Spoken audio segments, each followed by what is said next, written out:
second.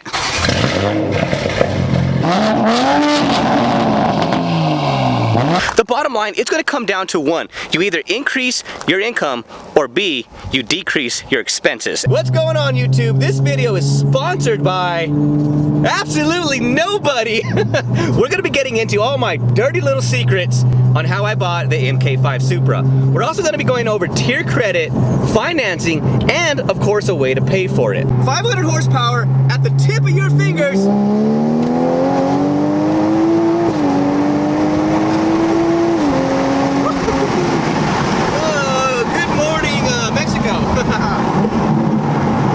Now let me start off by saying the MK5 Supra is one of the world's controversial cars, but it's absolutely one of the most beautiful cars, and ours is highly modified. So let's get right into it, my exact pathway on how to buy an MK5 Supra. So first off, if your dad, grandma, uncle has about $65,000 cash just to give you, you can stop watching this video, but if you don't, here it is. Shout out to all the rich uncles out there. The best way to accomplish any goal in life is to start from the end and work your way backwards. So if the uncle thing didn't work out, you're gonna need financing. So let's go over how to get financing for the MK5 Supra. But it just doesn't start right at the Supra. It actually starts with a $15,000 to $30,000 loan. Supras are not $30,000. You're dang right they're not. They're not 30 grand, they're like 60 grand. And if you think you're 18 years old, you can just jump right into a Supra, I got something for you. Financing isn't just about your credit score and how much money you have for a down payment, which we'll talk about it in a second. Let me tell you about a little story of when I was really young and I bought my first car. It was a 2004 Chevy Duramax and I bought it for $15,000 with zero down. Now my interest rate was 25%, which is ridiculous, never recommend it, but at the time it was the only thing that I could get. And after about 6 months, I finally refinanced the car and obviously got a lower payment, which over a couple years I was able to pay off my $15,000 loan. I had no credit, no nothing, so honestly I took what I got and that's what I did. You guys have to understand a thing called tier credit, and unlike houses where down payments and credit worthiness is obviously a big deal, tier credit is a very important thing because banks look at your previous auto loans to see what you financed to see if you're able to get to the next level. So a $15,000 loan was obviously step one. The second loan that I got was actually a 2008 Chevy Duramax that I ended up paying $30,000 for, and I put $1 down. I only put $1 down in my entire life for an auto loan. It just doesn't come down to credit. You can have an 800 credit score and still get denied for an auto loan. That's more than likely you're trying to go from a $5,000 car to a $60,000 car. The banks ain't gonna like that. Starting off small, you're increasing your tier credit worthiness with the banks and showing them that you can afford an auto loan and pay it off. Now, banks usually don't like going more than double your previous auto loan. Trust me, you can have $1 million in real estate loans. That doesn't mean they're gonna give you an auto loan. Trust me when I say that. Real estate loans and auto loans are two completely different animals. Also, if you guys are wondering what a Boost Logic exhaust system sounds like on a Supra, here you go.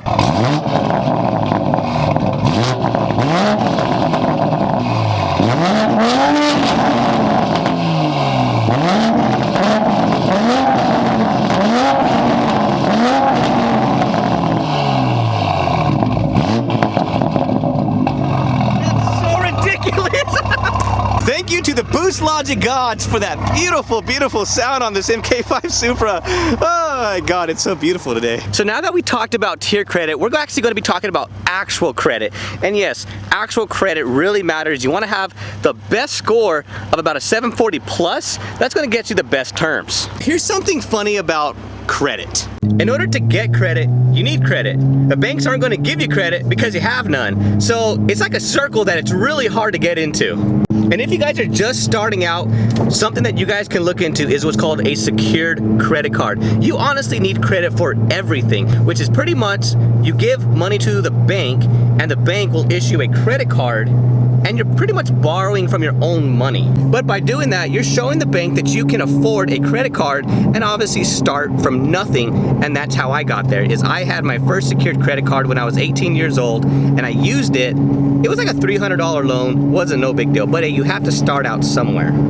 Now after a few months of doing this, you're going to establish credit with your bank, and now you can actually apply for a real credit card and obviously go from there and build your credit. So as sooner you can start building credit, the better, because credit is almost as good as cash, believe it or not. In some cases, it's even better. But with great power comes great responsibility. And for the love of God, pay off the credit cards every single month. At least keep them under 30%. Let's say you have a $1,000 credit card. You want to keep it under $300 by the end of the month. By doing that, you're keeping your debt low, under 30%, and it increases your credit score. Remember, you're trying to build credit, not tank it. So now that you guys fully understand credit, that you're going to need it regardless of whatever you do in life, so you might as well just start getting it. You want to have a 740. It's a slow process and it takes time. I'm 29, 30 years old. Oh my God, that sounds horrible to say. Just remember, it takes time to do this, and it's better to start now than later. Now, for the most important part of buying the Supra is actually how the heck are you going to pay for it? And that's what we're going to talk about next. But first, that exhaust. Just so you guys know, this Supra has a pure 800 turbocharger and putting out over 500 horsepower. Now it has 3 separate tunes on Ecutech, which I honestly, to this day, I don't know how many pounds of boost that is, but I want to say upwards of 20, but I'm not sure.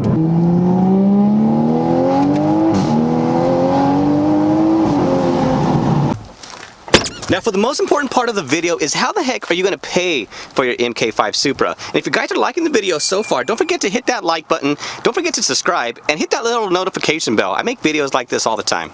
Now I'm going to go over 2 ways on how to actually buy the Supra and how to afford it every month. One of them might be familiar with you. The second one, it might be different. And the second one, well, that's obviously how I pay for it. And obviously these views, oh my God, are you kidding me right now? Let's go. Now wish me luck while I get you guys the views. Obviously the giant mountain. Oh, this ain't gonna work.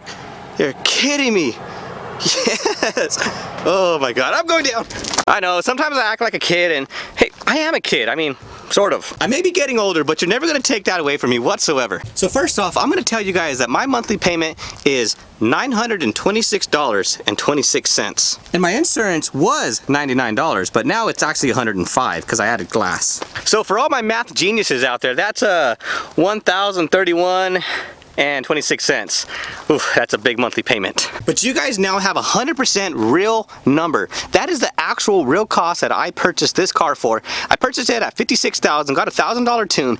Taxes, fees, everything else was about $65,000, which honestly, it's a little high, but I put 0 down. That is what my actual monthly payment is. Here's the important part. Now, I want you guys to ask yourself something. Could you afford $1,031.26 a month? Seriously, ask yourself that. And if the answer is yes, then you guys can get a Supra. But I'm gonna show you guys how if you're able to. Assuming you guys have a great W-2 job, you guys work 40 hours a week, you're planning on working for the next 30 years of your life, I want you to take away $1,031.26 away from your bank account. Now put that money out of your bank account, put it under your bed, your mattress, I don't care, just get rid of it for 3 months. If you guys can survive without having that $1,000 a month, every month, there's a hole there. If you guys could actually survive off that for 3 months, that's going to determine if whether or not you can afford the monthly payments on a Supra. I almost died right now, this big old massive hill that I almost fell down. Oh, that's awesome. So if you guys can survive with 3 months without that extra $1,000, you're ready. But if that $1,000 a month actually puts you in a bind, obviously there's a problem. But don't tell yourself you guys can't do it. Ask yourself, how do you do it? And by asking yourself a question, rather than just telling you no, you're gonna figure it out and you're gonna find a way.